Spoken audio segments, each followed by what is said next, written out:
Sir कुछ बताने वाला था। हाँ यस। सर मैं ये पूछ रहा था, जैसे जो हमारी वोकैब रहती है, वोकैब का भी इम्पोर्टेंस रहता होगा। तो बिल्कुल रहता मतलब है यार। अच्छी वोकैब के लिए क्या है, ऐसा कुछ कर सकते हैं? अच्छे वो कैब के लिए यही करना जो मैं आपको बता रहा हूँ, कंटिन्यूसली पढ़ो और लिखो। प्रैक्टिस से ही आती है वो कैब। आप कोई भी ऐसे लिख रहे हैं, रिपोर्ट लिख रहे हैं, आर्ग्यूमेंट लिख रहे हैं, तो आप उसमें अलग अलग वर्ड्स को यूज कर रहे हैं। अब ऐसा तो है नहीं कि आप अलग अलग वर्ड्स को यूज कर रहे हैं, बस आपने उठाया वर्ड और डाल दिया। आप उसकी मीनिंग समझ के तो लिखेंगे ना, है ना। नहीं जो सर, भी आप बात word क्या डाल है ना रहे क्या। हैं, जो भी वर्ड्स को डाल रहे हैं, आप उनकी मीनिंग समझ के लिखिए। जब आप मीनिंग समझ के उसको लिखेंगे ना, तो वो आपके दिमाग में चीज बैठ जाएगी और फिर आप फर्दर भी उसको यूज कर सकते हैं। ऐसे ही वो क्या आपकी डेवलप होती है। कोई कॉम्प्लेक्स प्रोसीजर नहीं है। नहीं सर, बात क्या है ना, प्रेशर के टाइम पे वहाँ पे वर्ड्स जो मतलब अच्छे थोड़े से होते हैं वो नहीं आएंगे। अच्छा वो मुझे एक बात होता बताओ। है। हाँ एसएसबी गए हो? Yes sir. टीएटी दिया है? Yes sir. टीएटी देते टाइम क्या बोलते हैं, प्रैक्टिस जो आप पहले से करके आते हो उसका फर्क पड़ता है कि नहीं पड़ता? Yes sir. वहाँ तो टाइम वाला प्रेशर रहता है काफी ज्यादा, है ना। Yes sir. Thematic perception test में टाइम का कितना प्रेशर रहता है, मैं पता है। पीपीटीटी में कितना प्रेशर रहता है। एक लिमिटेड टाइम में हमें चीजें लिखनी होती हैं। तो क्या हम प्रॉपर फॉर्मेट का या फिर प्रॉपर वोकैब का वहाँ पर यूज भूल जाते हैं? नहीं भूलते ना। तो यहाँ पर जब हम अच्छे से प्रैक्टिस करके जाएंगे तो देखो, मैं एक चीज बता देता हूँ कि प्रेशर हमें तभी फील होता है जब जब भी हमें कोई चीज नहीं आती है ना। हमें परफॉर्मेंस प्रेशर तब आता है जब हमें पता है कि भाई ये चीज हमें नहीं आती है, हमारा दिमाग खराब हो रहा है, समझ में नहीं आ रहा है क्या किया जाए क्या नहीं किया जाए। लेकिन वो चीज हम 10 बार प्रैक्टिस कर चुके हैं आयुष, वो चीज हमारे दिमाग में बैठी हुई है। तो जब हम उसको फाइनली एग्जाम में परफॉर्म करने जाएंगे तो प्रेशर नहीं लगेगा बिल्कुल भी। फिर आपको ये फील ही नहीं होगा कि भाई आप एग्जाम हॉल में बैठ के कोई चीज लिख रहे हैं। मैं आपको अपना एग्जांपल बताऊं तो क्या होता था कि फोर्थ सेमेस्टर तक, मैंने आपको पहले भी बताया था, मेरे कई सारे बैक थे लगातार। फिफ्थ सेमेस्टर में मुझे टोटल 9 या 10 एग्जामिनेशन दे रहे थे। 9 9 10 ही दिन थे, ऐसा कुछ टाइम था। उतने उसने में मुझे देने थे। अब उस टाइम पे मैकेनिकल के थे हैवी हैवी सब्जेक्ट्स, क्या नाम है, डायनेमिक्स ऑफ मशीन, क्या नाम है, वो डोम था, सोम था, स्ट्रेंथ ऑफ मशीन था, फ्लूइड मैकेनिक्स था, इस तरह के आईसी इंजन था।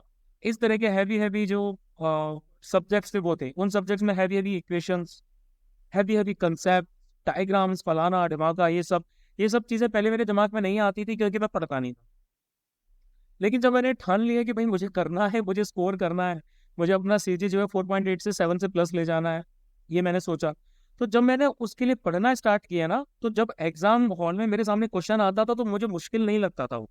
क्योंकि मैं पढ़ के आया हूँ उसको, मैं समझ के आया हूँ, मुझे पता है कि मुझे स्ट्रेंथ ऑफ मशीन में इस कंसेप्ट में क्या लिखना है, मुझे पता है लेमिनार फ्लो क्या है, टर्बुलेंट फ्लो क्या है, फलाना क्या है, डिगाना क्या है। क्यों? क्योंकि मैं उसको पढ़ के आया हूँ, मैं उसको समझ के आया हूँ। तो फिर मुझे दिक्कत नहीं होती थी। लेकिन उससे पहले क्या होता था कि मैं पढ़ के नहीं आता था, समझ के नहीं आता था। तो फिर मुझे लिखने में दिक्कत आती थी कि भाई मैं लिखूं क्या। क्यों? क्योंकि वर्ड्स ही नहीं है मेरे पास, कंसेप्ट ही नहीं समझा। कंसेप्ट नहीं समझा तो कीवर्ड्स ही नहीं पता, कीवर्ड्स नहीं पता तो मैं लिखूं क्या। लेकिन जब मैंने उसको पढ़ना स्टार्ट किया, मैंने उसको समझना स्टार्ट किया, मैं उसको प्रैक्टिस करके आ रहा हूँ, सब कुछ करके आ रहा हूँ, तो फिर वो चीज़ मेरे लिए डिफिकल्ट नहीं रही।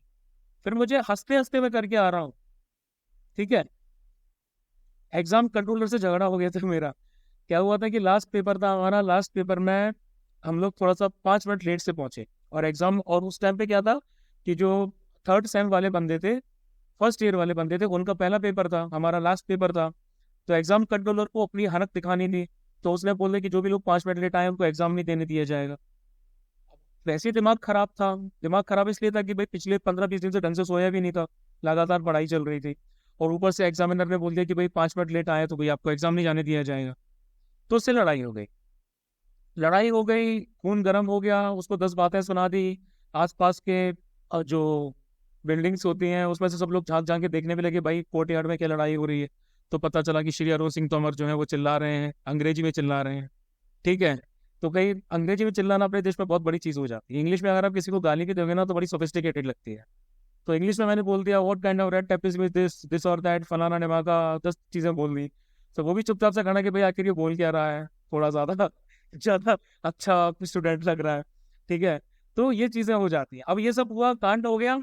उसके बाद में उसने जो है अलाउ कर दिया, 10 15 मिनट बाद अलाउ कर दिया। एक तो टोम का पेपर, टोम का पेपर बहुत डिफिकल्ट माना जाता है। उसमें भी 20 मिनट लेट जा रहे हैं। 8 बजे एग्जाम शुरू हो रहा है तो हम जा रहे हैं 8:20 8:25 पे। उसमें भी 3 घंटे का पेपर होता था मेरे ख्याल से शायद, 8 से 9, 9 से 10, 10 से 11, हाँ। उसमें पेपर जो है वो 10:30 पे खत्म कर लिया गया।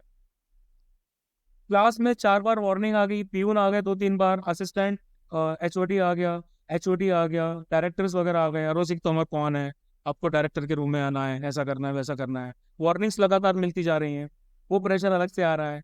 लेकिन भाई यहाँ प्यार से लिखा जा रहा है, क्योंकि क्यों पढ़ के गया, मुझे टू अच्छे से आता है, मैंने टू बढ़िया तरीके से किया है।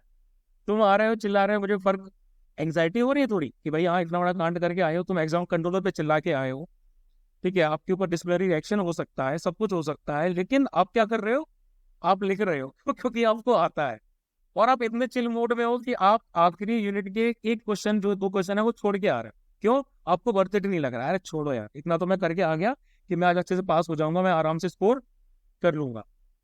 एक सेकंड सुनो, ठीक है, तो ये हो रहा है। तो आइश अब मुझे बताओ कि क्या प्रेशर आएगा जब हम प्रैक्टिस करके जाएंगे? No sir.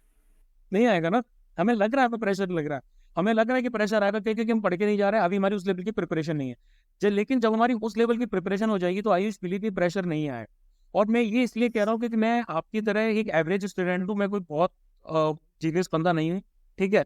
मेरे मार्क्स भी नॉर्मल नॉर्मल ही रहे हैं, ठीक है, जैसा आपको मैंने बताया, 4-4, 5-5 बैक्स भी लग चुकी हैं, उन सबको भी क्लियर किया है।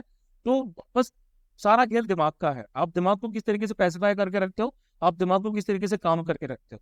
जो दिमाग को ठंडा करके चलेगा ना, वो सारे एग्जाम निकालेगा, सारी चीजें कर लेगा, वो प्रेशराइज वाली सिचुएशन में भी गिव अप नहीं करेगा। लेकिन जो तुरंत ही उद्विग्न हो जाता है, जो इम्पेशेंट हो जाता है ना, तो उसके लिए चीजें मुश्किल हो जाएगी, ठीक है। Okay sir. बस यही कहना था।